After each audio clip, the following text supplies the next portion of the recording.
Hello my viewers. आज मैं आपके लिए फिर से एक नए और बहुत ही इम्पोर्टेंट टॉपिक के साथ हाज़िर हूँ। Summer skin issues. हाँ जी, क्योंकि आजकल गर्मियाँ जो हैं वो पीक पे हैं और मोस्टली जो पेशेंट्स आ रहे हैं वो समर के हवाले से आते हैं, क्योंकि कुछ जल्द की बीमारियाँ ऐसी होती हैं जो स्पेसिफ़िकली सीज़न वाइज़ होती हैं। तो आज की इस वीडियो में मैं आपको बताऊंगी कि जो गर्मियाँ हैं उसमें कौन-कौन से आपको स्किन के इश्यूज़ हो सकते हैं और उनसे कैसे बचा जा सकता है। पहला जो मेन इशू है एक्ने ब्रेकआउट्स, जिनको पिंपल होते रहते हैं, ठीक है। हो सकता है कि गर्मियों में उनका जो एक्ने ब्रेकआउट है वो हो जाए, फ्लेयर अप हो जाए।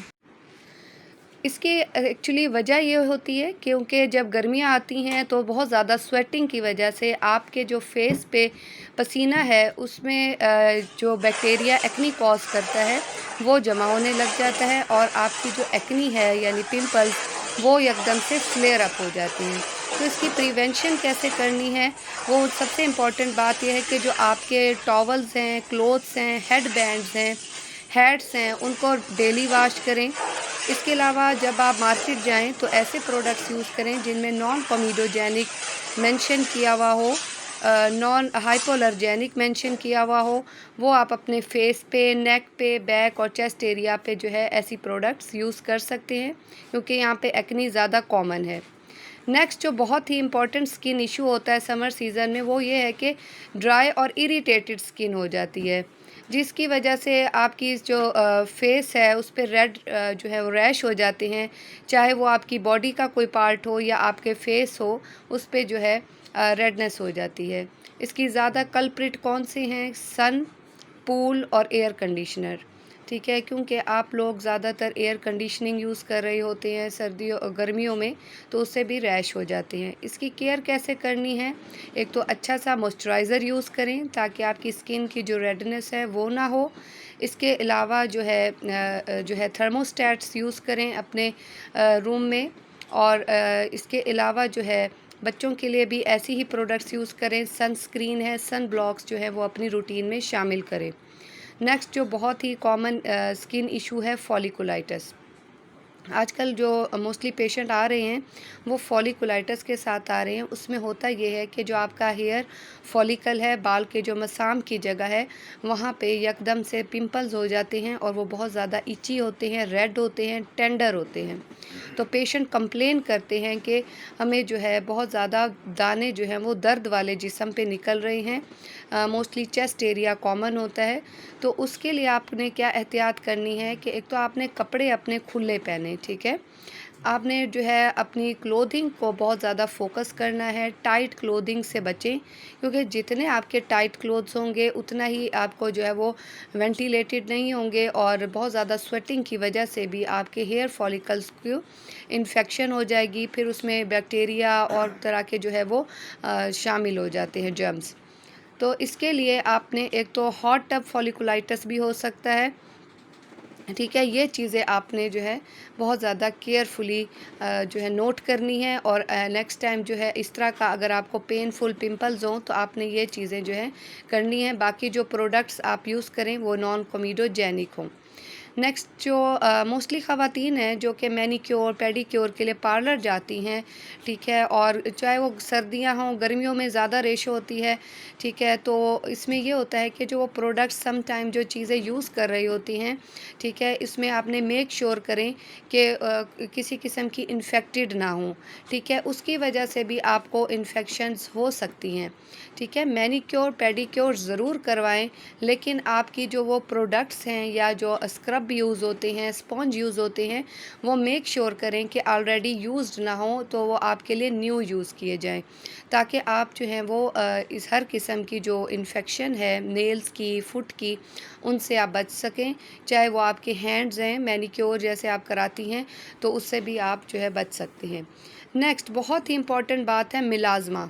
जो छाइयाँ होती हैं हमारे चेहरे पे, मोस्टली मर्द हों या ख़वातीन, वो वर्स हो जाती हैं जब आप सूरज में जाती हैं। मोस्टली मेरे जो पेशेंट हैं वो यही कहते हैं, जब हम सूरज में जाती हैं तो चेहरे पे जो स्याह धब्बे हैं यानी मिलाज़मा है, छाइयाँ हैं, वो गहरी हो जाती हैं।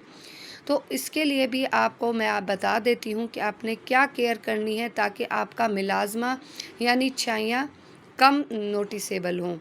तो इसमें सबसे इम्पोर्टेंट ये होता है कि सन ब्लॉक यूज़ करें। नेक्स्ट ये है कि जो पॉइज़न आइवी है, मोस्टली ये होता है कि हम लोग गार्डन जाते हैं गर्मियों में, ठीक है, वॉक की रूटीन होती है, तो पता नहीं होता कि ऐसे प्लांट्स जिनको हम कहते हैं पॉइज़न आइवी है, ठीक है, उनकी आपको आइडेंटिफिकेशन होनी चाहिए। उनकी वजह से भी बॉडी पे बहुत ज़्यादा इचिंग होती है, रैश हो जाते हैं। तो सुमैक के नाम से हैं जो आप प्लांट्स पिक्चर में देख रहे हैं, इनको आइडेंटिफाई करें। इनसे भी आपको एलर्जी हो सकती है और रैश हो सकते हैं और सवेयर किस्म की इचिंग हो सकती है। नेक्स्ट जो स्पेशली समर की ही रैश होती है जिसको हम प्रिकली हीट या फिर हीट रैश कहते हैं। इसकी वजह ये है कि जो आपके स्वेट ग्लैंड्स होते हैं, ठीक है, जो पसीना आने वाले ग्लैंड्स होते हैं वो ब्लॉक हो जाते हैं, जिसकी वजह से आपकी जो जिल्द है वो बहुत ज़्यादा रेड हो जाती है। हीट जो रैश है वो इची होता है और आप बहुत ज़्यादा फिर इसके लिए परेशान होते हैं कि अब इसका हल क्या किया जाए।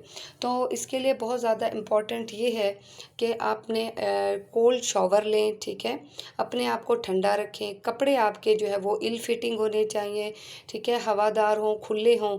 इसके अलावा जब भी आपको ऐसे रैश हो तो फ़ौरन पंखे के आगे आ जाएं, ठीक है। इसके अलावा कुछ लोशंस होते हैं जैसा कि एंटी प्रोरिटिक होते हैं, स्पेशली कैलामाइन लोशन है, वो आप अप्लाई कर सकते हैं अपनी बॉडी पे, ताकि आपको जो इचिंग हो रही है और रैश हो रहे हैं वो आपके रिज़ॉल्व हो जाएं।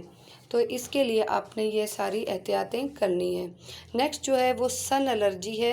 सन में जाते ही कुछ लोगों को धब्बड़ बन जाते हैं, ठीक है, जिसको हम डर्मा की ज़ुबान में हाइव्स कहते हैं। उसकी वजह कुछ हो सकती है कि कुछ आप मेडिकेशंस ऐसे ले रही होती हैं या फिर आपको सन की सेंसिटिविटी होती है। तो ऐसी कंडीशंस में आपका जो डर्माटोलॉजिस्ट है वो प्रॉपर हिस्ट्री लेते हैं कि आपको रैश किस वजह से है। तो आपकी मेडिकेशन हिस्ट्री बहुत ज़्यादा इसमें रोल प्ले करती है कि अगर आप कुछ ऐसी मेडिकेशंस मैं आपको बता देती हूँ जैसे कि कुछ पेन किलर्स हैं, कीटोप्रोफिन है या फिर ऐसे एंटीबायोटिक्स वगैरह हैं, तो वो ज़रूर चेक करें, ठीक है। इनमें टेट्रासाइक्लिन आ जाती हैं, तो अगर आप वो ले रही हैं और आप सूरज में जाती हैं तो भी आपको जो है वो सन सेंसिटिविटी हो जाती है और आपको हाइव्स जिसको हम जो है वो सोलर अर्टिकेरिया डर्मा की ज़ुबान में कहते हैं, धब्बड़ बन जाते हैं आपकी बॉडी पे। तो आपने जो जनरल इसकी मैनेजमेंट है और आपने सनस्क्रीन अप्लाई करें, ठीक है। सनस्क्रीन जब आप अप्लाई करते हैं तो आप जो सन रेज़ के जो डैमेजिंग इफ़ेक्ट है उनसे काफ़ी हद तक बच जाते हैं और आपको इस तरह के रैश नहीं होते। लेकिन अगर आपको ऐसा मसले हैं और आप प्रॉपर ट्रीटमेंट चाहते हैं तो आप मुझसे ऑनलाइन कंसल्टेशन भी ले सकते हैं। मैं बहुत सारे पेशेंट्स को पिछले 5 सालों से ऑनलाइन कंसल्टेशन भी दे रही हूँ कि अगर आपको सन एलर्जी है, सन बर्न हो जाता है, सन बर्न से भी ज़रूर बचें क्योंकि इससे स्किन कैंसर के चांस बढ़ जाते हैं। अगर आपको इनमें से बहुत सारे मसाइल हो रहे हैं गर्मियों के हवाले से तो आप मुझसे ऑनलाइन कंसल्टेशन ले सकते हैं जिसमें मैं आपको प्रॉपर प्रेस्क्रिप्शन भी प्रोवाइड करूंगी और आपके लिए जो है वो काफ़ी हद तक जो है काउंसलिंग भी कर दूंगी ताकि आप जो है समझ सकें कि आपकी डिज़ीज़ की नौइयत क्या है। जो अब सनबर्न है उसमें अगर आपको हो रहा है इस तरह से तो शेड वाली जगह पे फ़ौरन जाएं, किसी दरख्त के नीचे, ठीक है, सब्ज़े वाली जगह जाएं, सन ग्लासेस यूज़ करें, वाइट ब्रीम हैट यूज़ करें, ठीक है, जैसे आप देख रहे हैं इस तरह की हैट्स यूज़ कर सकते हैं। और सन स्क्रीन पे मैं बार बार इसलिए फ़ोकस कर रही हूँ क्योंकि इसका बहुत ज़्यादा रोल है। सन स्क्रीन अप्लाई करके आप सूरज की जो यूवी रेज़ हैं या यूवीबी रेज़ हैं उन दोनों से ही आप बच सकते हैं। नेक्स्ट जो बहुत इंपॉर्टेंट आजकल पेशेंट आ रहे हैं स्विमर्स इच के साथ आ रहे हैं।